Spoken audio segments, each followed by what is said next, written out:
The mist comes first. It rolls up from the Urubamba River valley in waves, thick and white, swallowing everything. The mountains disappear, the forest disappears, and then as the sun climbs higher, the clouds begin to part.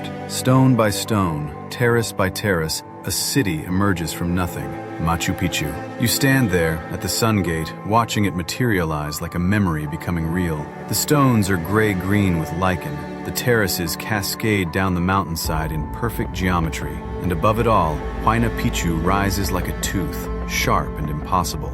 This is what the Spanish never found. But let's be clear about something. Machu Picchu was never lost. Not really. The people who lived in the valley below always knew it was there. They farmed around it. They told stories about it. When Hiram Bingham arrived in 1911, led by a local farmer named Melchor Arteaga, he didn't discover a lost city. He introduced it to the world that had forgotten. The Inca built Machu Picchu around 1450, during the reign of Pachacuti Inca Yupanqui. That name, Pachacuti, means earth shaker, or he who overturns space and time. And he did. Under his rule, the Inca Empire exploded from a small kingdom in Cusco to the largest empire in pre-Columbian America, stretching from modern-day Colombia to Chile, connected by roads, held together by a language, a religion, an idea. Machu Picchu was built at the height of that power. But why here? Why build a city on a mountain ridge 2,430 meters above sea level, where every stone had to be carried up impossible slopes, where water had to be channeled from distant springs, where the terraces had to be carved from solid rock? The answer depends on who you ask. Some archaeologists say it was a royal estate, a retreat for Pachacuti and his family, far from the politics and intrigue of Cusco, a place to rest, to contemplate. Others argue it was a sacred site, positioned between the jungle and the mountains, between the earth and the sky, a place where priests could read the stars and perform rituals. Maybe it was both. Here's what we know for certain. The Inca were masters of stone. They didn't use mortar, didn't need it. They cut blocks of granite with such precision that you can't slide a knife blade between them. The stones fit together through shape alone, through geometry so exact it defies belief. And the stones aren't rectangular. Look closely. Each block is different, irregular polygons with multiple sides, fitted together like a three-dimensional jigsaw puzzle. This technique, called ashlar, allows the walls to flex during earthquakes. The stones move, shift, settle back into place. Machu Picchu has survived 500 years of tremors that would have destroyed any other structure. The Inca built for eternity, but they didn't get it. At its peak, Machu Picchu housed perhaps 750 people. Not a city by Inca standards, more like a town, a community. There were temples and plazas, residential areas and agricultural terraces. The Intihuatana stone, the hitching post of the sun, still stands at the highest point, a ritual stone used to mark the solstices. The Inca were obsessed with astronomy, the sun especially. Their entire worldview revolved around celestial movements, agricultural cycles, the relationship between earth and sky. And then the Spanish came. In 1532, Francisco Pizarro landed on the coast of Peru with 168 men. Within months, they captured the Inca emperor Atahualpa. Within years, they had conquered an empire of millions. The Spanish brought guns and horses and steel. But those weren't what destroyed the Inca. Disease did. Smallpox arrived before the conquistadors did, spreading along trade routes, killing in waves. Perhaps 90% of the population died in the decades following contact. The empire collapsed not through military defeat, but through epidemic. Cities emptied, knowledge was lost, an entire civilization crumbled. But Machu Picchu? The Spanish never found it, never sacked it, never tore it apart looking for gold. The people who lived there simply left, walked down the mountain paths, and didn't return. Why? We don't know.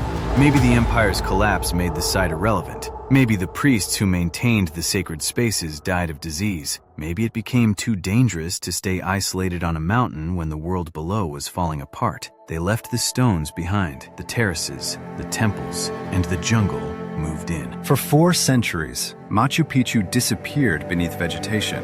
Trees grew between the buildings, vines covered the walls. The mist came and went, rain fell. The stones endured, but hidden, forgotten by everyone except the locals who knew it as the Old Mountain.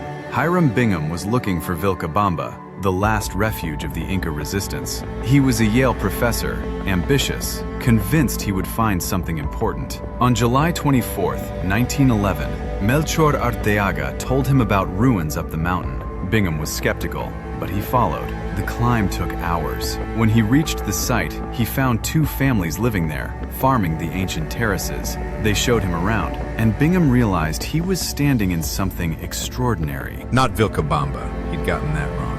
But something else. Something intact. He spent years excavating, removing the forest, documenting what he found. He took thousands of artifacts back to Yale, items that Peru would spend decades fighting to retrieve. Bingham called it _quote_1_ in his writings. The name stuck. The world fell in love. National Geographic published photographs.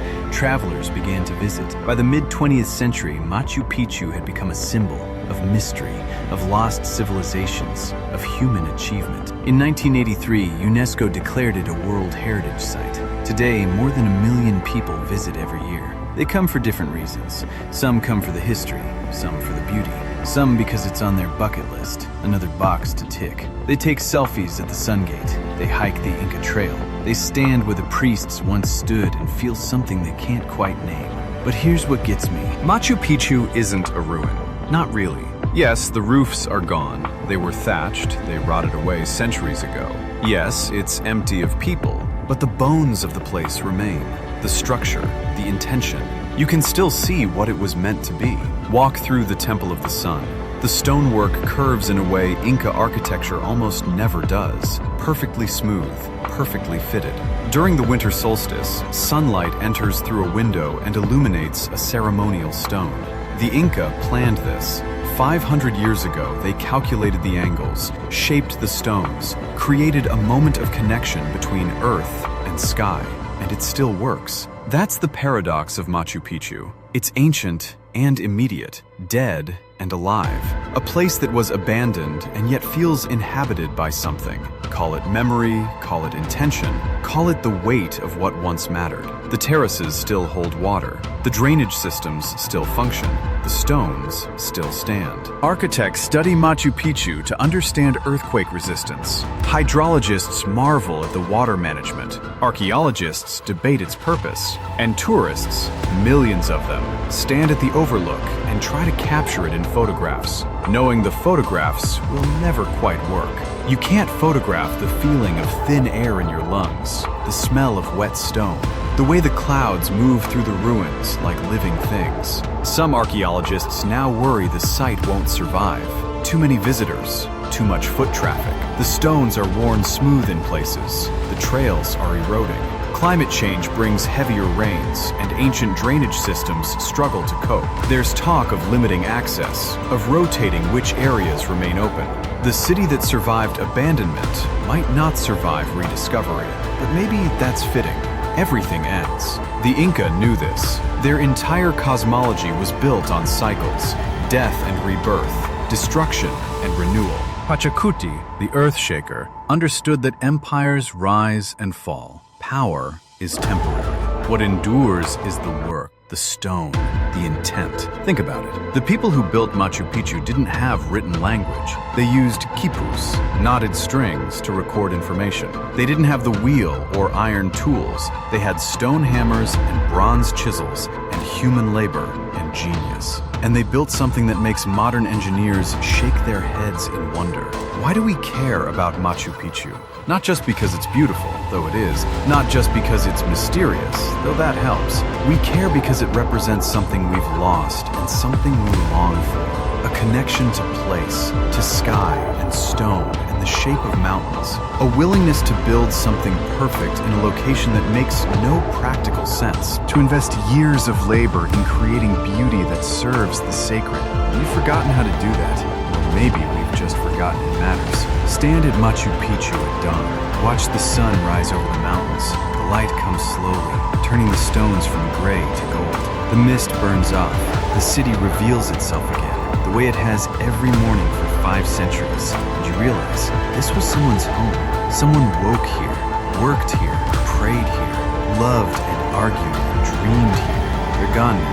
We don't know their names. We don't speak their language. But the stones remember. The stones always remember. Machu Picchu isn't lost. It never was. It's right where it always has been, perched between earth and sky, waiting for us to understand what it means. That permanence is an illusion, that beauty matters anyway, that the work we do outlives us, for better or worse. The mist is coming back now, rolling up from the valley. Soon the city will disappear again, but it'll be there tomorrow, waiting.